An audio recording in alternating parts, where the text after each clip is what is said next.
قوم لوط جنہوں نے ایسی برائی کو ایجاد کیا جو ان سے پہلے دنیا میں کسی قوم نے نہ کی تھی، ایسی بدکاری جس کی مثال تاریخ میں کہیں نہیں ملتی۔ حضرت لوط علیہ السلام اللہ کے بہت پیارے نبی تھے۔ آپ کی پیدائش عراق کے قدیم شہر ار میں ہوئی تھی جو حضرت ابراہیم علیہ السلام کا مسکن تھا۔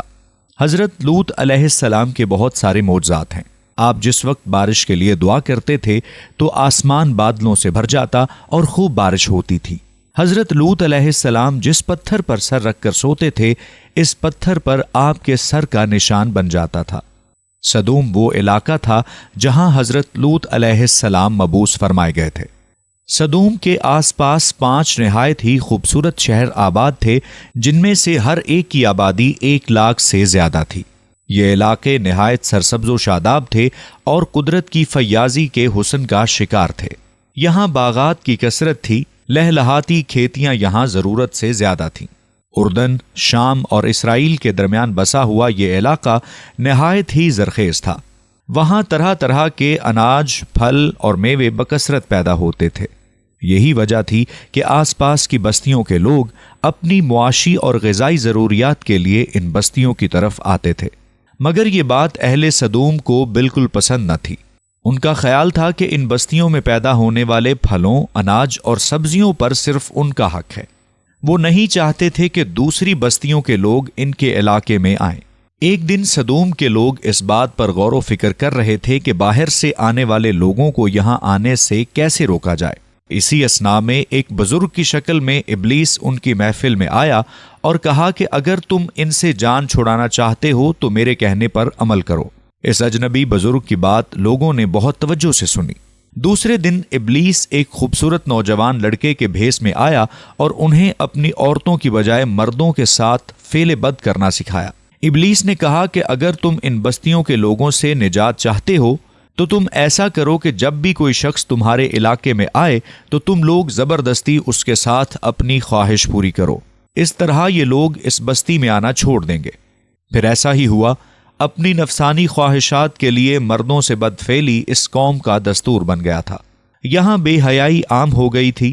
حکمران، سردار اور ہر طبقے میں گھر گھر یہ عمل پھیل گیا تھا۔ تلمود میں لکھا ہے کہ اہل سدوم اپنی روزمرہ زندگی میں سخت، ظالم، دھوکے باز اور بد معاملہ تھے۔ کوئی مسافر ان کے علاقے سے خیریت سے نہیں گزر سکتا تھا۔ کوئی غریب ان کی بستیوں سے روٹی کا ایک ٹکڑا بھی نہیں لے سکتا تھا۔ حضرت لوط علیہ السلام نے انہیں توحید کی دعوت دی اور بدکاری کے اس گھناؤنے عمل سے توبہ کرنے کا حکم دیا۔ حضرت لوط نے کہا کہ یہ تم کیوں کرتے ہو؟ تم عورتوں کو چھوڑ کر لذت حاصل کرنے کے لیے مردوں کی طرف مائل ہوتے ہو۔ حقیقت یہ ہے کہ تم احمق لوگ ہو۔ حضرت لوط علیہ السلام دن رات واعظ و نصیحت کیا کرتے تھے، لیکن اس قوم پر اس کا کوئی اثر نہیں ہوتا تھا، بلکہ وہ بہت فخریہ انداز میں یہ کام کرتے تھے۔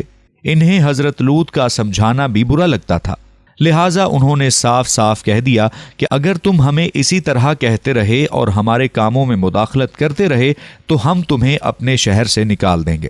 حضرت لوط علیہ السلام نے نصیحت و تبلیغ کا سلسلہ جاری رکھا۔ اللہ تعالیٰ نے اب تک ان کے اس بدترین عمل فحاشی اور بدکاری کے باوجود ڈھیل دے رکھی تھی، لیکن جب انہوں نے حضرت لوط علیہ السلام سے ایک دن کہا کہ اگر تم سچے ہو تو ہم پر عذاب لے آؤ، لہٰذا ان پر عذاب الہی کا فیصلہ ہو گیا۔ اللہ تعالیٰ نے اپنے خاص فرشتوں کو دنیا کی طرف روانہ کر دیا۔ یہ فرشتے دراصل حضرت میکائیل، حضرت جبرائیل اور حضرت اسرافیل علیہ السلام تھے۔ پھر یہ فرشتے حضرت لوط علیہ السلام کے گھر تشریف لے آئے۔ حضرت لوط علیہ السلام نے جب ان خوبصورت نوجوان لڑکوں کو دیکھا تو سخت گھبراہٹ اور پریشانی میں مبتلا ہو گئے۔ انہیں یہ خطرہ محسوس ہونے لگا کہ اگر ان کی قوم کے لوگوں نے انہیں دیکھ لیا تو نہ جانے وہ ان کے ساتھ کیا سلوک کریں گے۔ حضرت لوط علیہ السلام کی بیوی کا نام وائلہ تھا۔ اس نے آپ پر ایمان نہیں لایا تھا اور وہ دراصل منافقہ تھی۔ وہ کافروں کے ساتھ تھی، لہٰذا اس نے جا کر اہل سدوم کو یہ خبر دی کہ لوط کے گھر پر نوجوان لڑکے مہمان ٹھہرے ہوئے ہیں۔ یہ سن کر بستی والے دوڑتے ہوئے حضرت لوط علیہ السلام کے گھر پہنچے۔ حضرت لوط علیہ السلام نے کہا کہ یہ جو میری قوم کی لڑکیاں ہیں یہ تمہارے لیے جائز اور پاک ہیں۔ اللہ سے ڈرو، مجھے میرے مہمانوں کے سامنے رسوا نہ کرو۔ کیا تم میں سے کوئی بھی شائستہ آدمی نہیں؟ حضرت لوط علیہ السلام کی بات سن کر وہ لوگ بولے، تم بخوبی واقف ہو کہ ہمیں تمہاری بیٹیوں سے کوئی حاجت نہیں، اور جو ہماری اصل چاہت ہے اس سے بھی تم بخوبی واقف ہو۔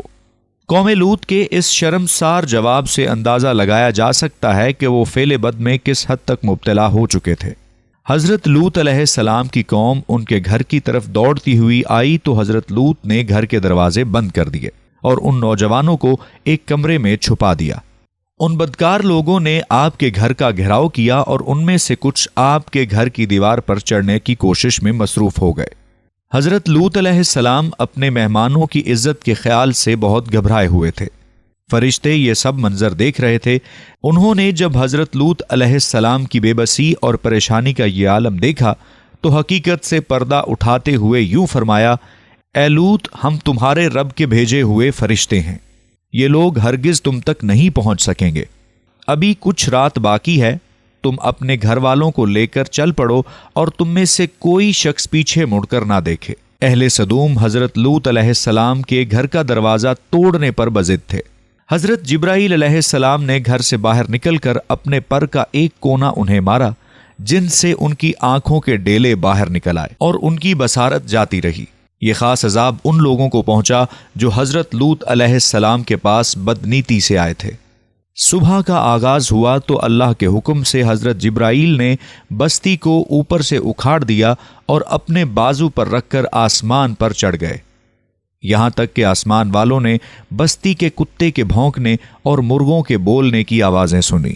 پھر اس بستی کو زمین پر دے مارا، جس کے بعد ان پر پتھروں کی بارش ہوئی۔ ہر پتھر پر مرنے والے کا نام لکھا ہوا تھا۔ جب یہ پتھر ان کو لگتے تو ان کے سر پاش پاش ہو جاتے۔ صبح سویرے شروع ہونے والا یہ عذاب اشراق تک پوری بستی کو نیست و نابود کر چکا تھا۔ قوم لوط کی ان خوبصورت بستیوں کو اللہ نے ایک انتہائی بدبودار اور سیاہ جھیل میں تبدیل کر دیا، جس کے پانی سے رہتی دنیا تک کوئی فائدہ نہیں اٹھایا جا سکتا۔ سمندر کے اس حصے میں کوئی جاندار، مچھلی، مینڈک وغیرہ زندہ نہیں رہ سکتے، اسی لیے اسے ڈیڈ سی یعنی بحر مردار کہا جاتا ہے، جو اسرائیل اور اردن کے درمیان واقع ہے۔ ماہرین آثار قدیمہ نے 10 سال کی تحقیق و جستجو کے بعد اس تباہ شدہ شہر کو دریافت کیا تھا۔ تحقیقات سے پتہ چلتا تھا کہ اس شہر میں زندگی بالکل ختم ہو چکی ہے۔ شہر کے راستے اور کھنڈرات کو دیکھ کر آرکیولوجسٹ نے یہ اندازہ لگایا کہ جب یہ شہر تباہ ہوا تو اس وقت لوگ روزمرہ کے معمولات اور کاموں میں مشغول تھے اور یہاں زندگی اچانک ختم ہو گئی تھی۔ اہل سدوم جنہیں پتھر بنا دیا گیا تھا، ان کے بت ابھی تک بحر مردار کے پاس موجود ہیں، جو لوگوں کے لیے عبرت کا نشان ہے۔ آج یورپی ممالک میں انسانی آزادی کے نام پر اس بدکاری کی اجازت دی جاتی ہے اور اس فاحش عمل کو باعث فخر سمجھا جاتا ہے، مگر حقیقت یہ ہے کہ ہم جنس پرستی بالکل فطرت کے خلاف ہے، جس سے انسانی معاشرہ تباہ و برباد ہو جاتا ہے۔ روایات کے مطابق ایک مرتبہ حضرت سلمان علیہ السلام نے شیطان سے پوچھا کہ اللہ کے نزدیک بدترین عمل کیا ہے؟ ابلیس بولا کہ جب مرد مرد سے بدفعلی کرے اور عورت عورت سے خواہش پوری کرے۔ حضرت ابن عباس سے روایت ہے کہ رسول اللہ صلی اللہ علیہ وآلہ وسلم نے فرمایا کہ اس شخص پر اللہ کی لعنت ہو جو قوم لوط والا عمل کرے۔